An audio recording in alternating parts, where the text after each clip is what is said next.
আসসালামু আলাইকুম। বিশ্বের সবথেকে গুরুত্বপূর্ণ খবর আপনাদের জানাচ্ছি আমি মেহজাবিন ইসলাম। হুমকি পাল্টা হুমকি আর রণতরীর আগমন, মধ্যপ্রাচ্যে বাজছে রণডঙ্কা। চূড়ান্ত যুদ্ধ কি শুরু হয়ে গেল? ইরানের বিরুদ্ধে যুদ্ধ শুরু হলে নীরব থাকবে না হিজবুল্লাহ, চূড়ান্ত হুঁশিয়ারি বার্তা। অজ্ঞাত ক্ষেপণাস্ত্র ছুড়ে নেতানিয়াহুর রাতের ঘুম কেড়ে নিল উত্তর কোরিয়া। যুক্তরাষ্ট্র ছাড়া ইউরোপ নিজেকে রক্ষা করতে পারবে না, সতর্ক বার্তা ন্যাটো প্রধানের। মাদক ইস্যুতে ক্যারিবিয়ান ও পূর্ব প্রশান্ত মহাসাগরে মার্কিন অভিযানে নিহত ১২৬। যুক্তরাষ্ট্রে তুষারঝড়, মেইন অঙ্গরাজ্যে বিমান বিধ্বস্ত, ৭ জন নিহত। এতক্ষণ শুনলেন সংবাদের শিরোনাম। এখন চলুন দেখি প্রতিটি সংবাদের বিস্তারিত। হুমকি পাল্টা হুমকি আর রণতরীর আগমন, মধ্যপ্রাচ্যে বাজছে রণডঙ্কা। রণডঙ্কা বাজছে, উত্তেজনা ছড়াচ্ছে, মধ্যপ্রাচ্য আবার অস্থির হয়ে উঠছে।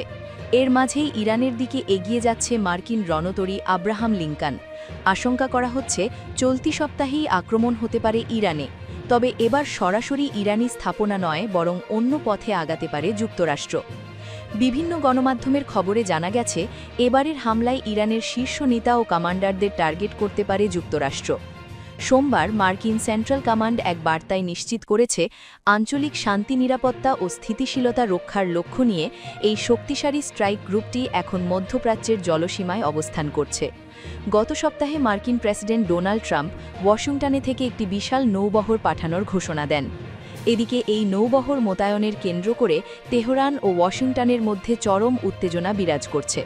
গত জুনে ইরানের পারমাণবিক কর্মসূচিতে ইসরায়েলের সাথে যুক্তরাষ্ট্রের ১২ দিনের যৌথ হামলার পর থেকে এই অস্থিরতা নতুন মাত্রা পায়। ইরানের পররাষ্ট্র মন্ত্রণালয়ের মুখপাত্র ইসমাইল বাঘাই সোমবার একটি বিবৃতিতে জানিয়েছেন, মার্কিন রণতরীর উপস্থিতি ইরানের আত্মরক্ষার সংকল্পে কোনো পরিবর্তন আনবে না। যে কোনো আগ্রাসনের বিরুদ্ধে তারা অত্যন্ত কঠোর ও অনুশোচনামূলক জবাব দিতে প্রস্তুত। তেহরান বলেছে, তাদের ওপর যে কোনো হামলাকে তারা সর্বাত্মক যুদ্ধ হিসেবে গণ্য করবে। আঞ্চলিক রাজনীতির এই জটিল পরিস্থিতিতে হিজবুল্লাহ প্রধান নাঈম কাসেমও কড়া বার্তা দিয়েছেন।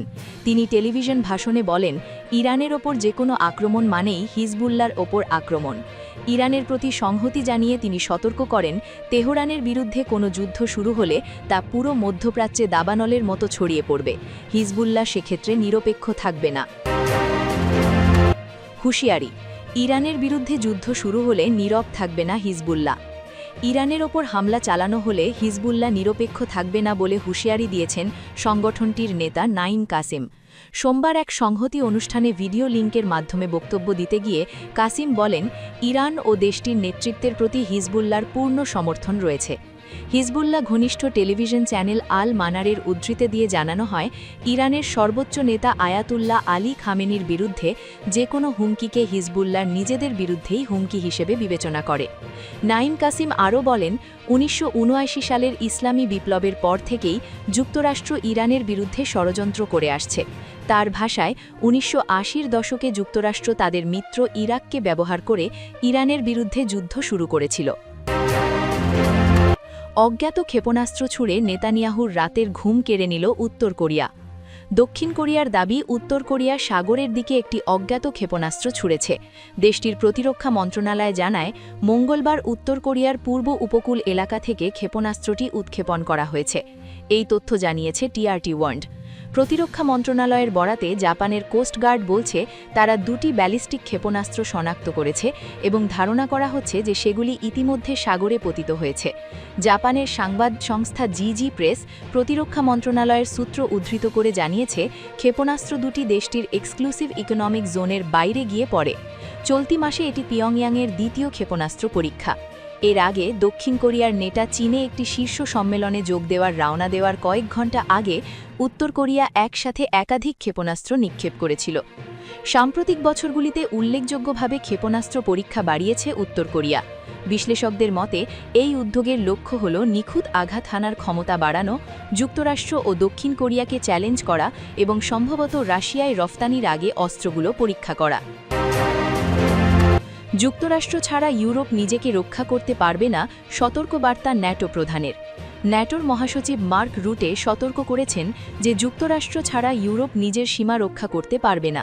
গ্রিনল্যান্ড ইস্যুতে উত্তেজনার পর ইউরোপকে নিজেদের পায়ে দাঁড়ানোর আহ্বান জোরালো হওয়ার প্রেক্ষাপটে তিনি এ মন্তব্য করেন। যুক্তরাষ্ট্রের প্রেসিডেন্ট ডোনাল্ড ট্রাম্প স্বায়ত্তশাসিত ড্যানিশ ভূখণ্ড গ্রিনল্যান্ড দখলের হুমকি দিয়ে ট্রান্স আটলান্টিক জোটে আলোড়ন সৃষ্টি করেন। তবে গত সপ্তাহে রুটের সঙ্গে আলোচনার পর তিনি সে অবস্থান থেকে সরে যান। এই দিশসংকট ইউরোপকে ট্রাম্পের বিরুদ্ধে কঠোর অবস্থান নেওয়া এবং ওয়াশিংটনের ওপর মাস্করিক নির্ভরতা ভাঙার পক্ষে থাকা মহলকে নতুন গতি দেয়।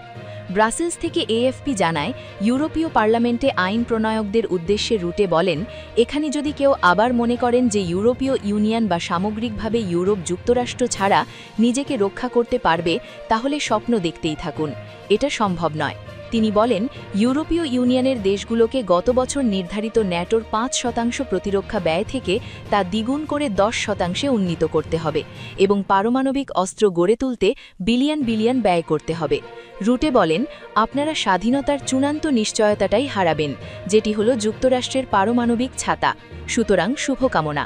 ফলো WM বা স্বাদেশ উল্লেখ করেন। ন্যাটোর প্রধানের এই বক্তব্যের পরটা প্রতিক্রিয়ায় ফ্রান্সের পররাষ্ট্রমন্ত্রী জাঁ-নোয়েল বারো সন্ধ্যাবেলা সামাজিক যোগাযোগ মাধ্যম এক্সে পোস্ট করে বলেন, ইউরোপীয়দের নিজেদের সুরক্ষার দায়িত্ব নিতে পারা উচিত এবং অবশ্যই নিতে হবে। রুটে জোর দেন যে ন্যাটোর পারস্পরিক প্রতিরক্ষার ধারা আর্টিকেল ৫ নিয়ে যুক্তরাষ্ট্রের প্রতিশ্রুতি এখনও পূর্ণাঙ্গ, তবে যুক্তরাষ্ট্র প্রত্যাশা করে যে ইউরোপীয় দেশগুলি তাদের সামরিক ব্যয় আরও বাড়াবে। তিনি বলেন, তাদের একটি নিরাপদ ইউরো আটলান্টিক অঞ্চল প্রয়োজন এবং একই সাথে একটি নিরাপদ ইউরোপও প্রয়োজন, তাই ন্যাটোতে যুক্তরাষ্ট্রের প্রত্যক্ষ স্বার্থ রয়েছে।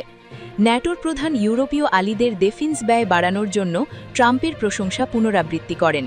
এছাড়া ইউরোপে যুক্তরাষ্ট্রের সেনা উপস্থিতির বিকল্প হিসেবে একটি ইউরোপীয় ডিফেন্স বাহিনী গঠনের প্রস্তাব, যা চলতি মাসের ইউর ডিফেন্স কমিশনার আন্ড্রিউস কুবিলিউস উত্থাপন করেছিলেন, তা কার্যত নাকচ করে দেন রুটে।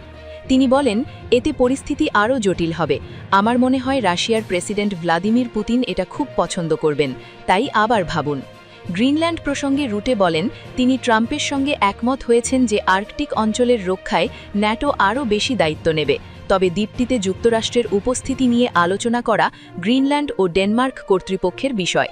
তিনি বলেন, ডেনমার্কের পক্ষে আলোচনা করার কোনো ম্যান্ডেট আমার নেই, তাই আমি করিনি, ভবিষ্যতেও করব না। মাদক ইস্যুতে ক্যারিবিয়ান ও পূর্ব প্রশান্ত মহাসাগরে মার্কিন অভিযানে নিহত ১২৬ জন।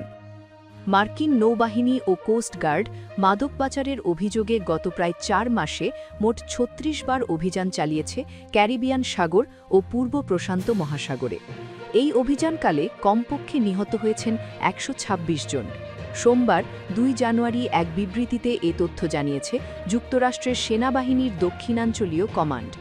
প্রতিবেদনে বলা হয়েছে, সাগরপথে বন্যার মতো মাদকের চালান যুক্তরাষ্ট্রে ঢুকছে মেক্সিকো ও দক্ষিণ আমেরিকার দেশগুলো থেকে, এমন অভিযোগ তুলে গত সেপ্টেম্বরে ক্যারিবিয়ান সাগর ও পূর্ব প্রশান্ত মহাসাগরে যুক্তরাষ্ট্রে প্রবেশে ইচ্ছুক মাদকবাহী নৌযানগুলোর বিরুদ্ধে অভিযান চালানোর নির্দেশ দেন ট্রাম্প।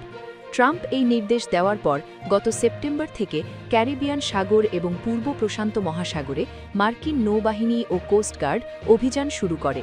সোমবারের বিবৃতিতে মার্কিন সেনাবাহিনীর দক্ষিণাঞ্চলীয় কমান্ড জানিয়েছে, সেপ্টেম্বরের পর থেকে এ পর্যন্ত মোট ৩৬ দফা অভিযানে যে ১২৬ জন নিহত হয়েছেন, তাদের মধ্যে ১১৬ জনের মরদেহ উদ্ধার করা সম্ভব হয়েছে।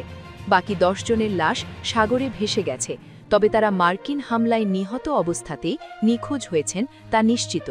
এছাড়া মার্কিন হামলা থেকে বাঁচতে এই নিহতদের মধ্যে অন্তত ৮ জন নৌযান বা ছোট জাহাজ থেকে সাগরে ঝাঁপ দিয়েছিলেন, তারাও নিহত হয়েছেন বলে মার্কিন সেনাবাহিনীর বিবৃতিতে দাবি করা হয়েছে।